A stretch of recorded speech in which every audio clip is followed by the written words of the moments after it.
everybody, welcome back to my channel.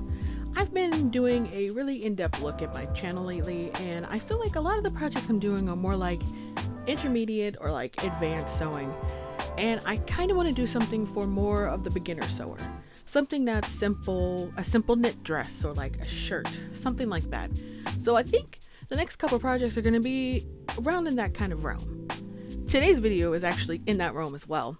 It's going to be my first one in the whole beginner series. So yeah, let me introduce you to it. The pattern I'm working with today is from Burda. It is pattern number 6672.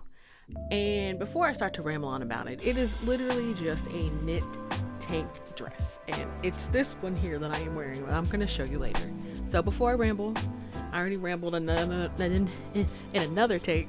So let me go ahead and just show you guys the project, and I will see you back here when we're done. After you cut out your pieces, start by making your darts. Match the legs of the darts, right sides together, and sew up the darn lines. I used a stretch stitch for this and repeat it on the other side. Then press your dart downward. From here, I serged the sides of the dress, including the dart, to give it a more polished look. Lay the dress down, right side up, and match the front of the dress to it, right sides together. Sew across your shoulder seam by matching the dots you see here.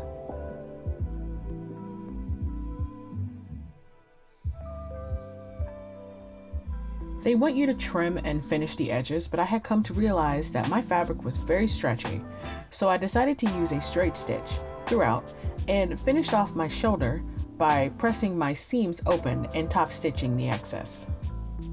You can use your favorite method.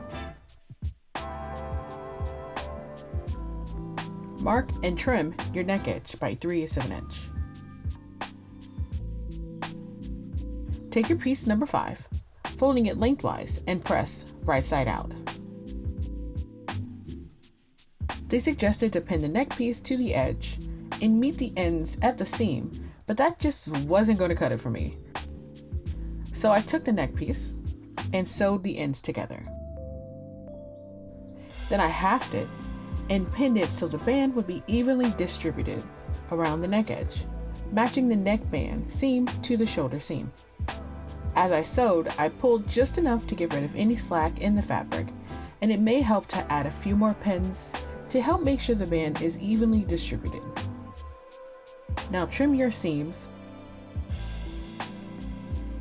Flip your band to the inside, folding on the previous pressed middle of the band, and base stitch around the neckline, catching the band on the inside. I started by sewing in the ditch, but I hated it. Then under the seam, close to the edge like they suggested, but I hated it too. You can choose whichever method you want or if you feel like looks good. I chose sewing it right underneath the seam and just no top stitching and leaving it, and it looks fine. I also didn't like trimming the neck edge to 3/8 of an inch, so I didn't do that for the armholes either. Press both your piece of 6 in half lengthwise, right side out. Base piece 6 around the armhole, same as the neckband, matching the edges, and then evenly distributing the band around the armhole, matching the dot, or number they call it, to the shoulder seam.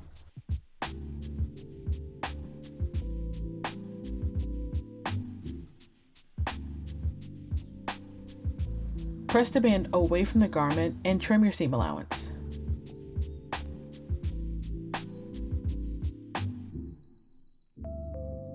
They want you to finish the complete armband before sewing the side seam, which I didn't do. I finished the armband the same as the neck, but left about 1.5 inches undone on both ends. Then you will evenly match the front and the back of the garment at the side seam, matching the dots, and stitch right sides together.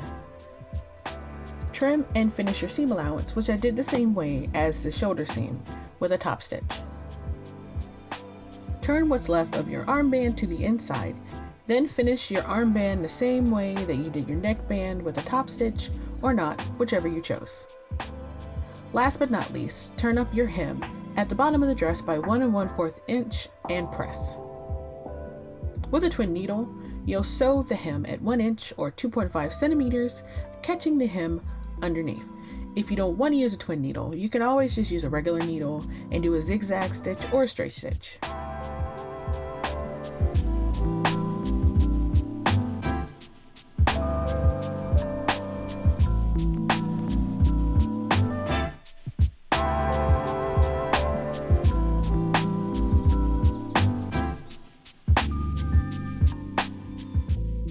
This fabric in particular is so soft.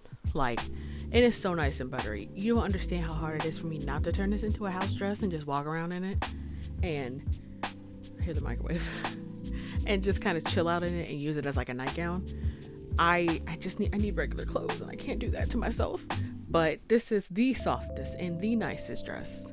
And it's really simple to make, as you could see. Honestly, you don't even have to have like a twin needle, which that was my first time ever using a twin needle and my first time ever using a Burda pattern. So it's just kind of like a lot of firsts today. But yeah, the twin needles weren't even that difficult to do. You just really have to figure out how to thread it. And if you have a sewing machine that is capable of having you have like a twin needle situation, they give you all the things you need for it. It's just literally trying to figure out how to thread it, which I will put a link to a video below that I use to help me figure out how to do it. Thank you folks for joining me today. I know I missed a week last week, but it has been a very stressful March with a lot of hospital visits and a lot of uncertainty, and everything is okay now, but I'm just happy to be back to sewing and doing what I love, and I have missed you all. So yes, please check me out on social media, and if you make this, please tag me on Instagram. Also say hello below and let me know if you make it. I want to see it. What else? I always feel like I forget how to do this every time I sit here. Yeah, that's about it really. I'm gonna have to go because my cat decided she wants to leave. She doesn't love me anymore. Miz, why are you leaving me? So anyways, I hope you folks have a wonderful day, and I will see you in the next video. Bye.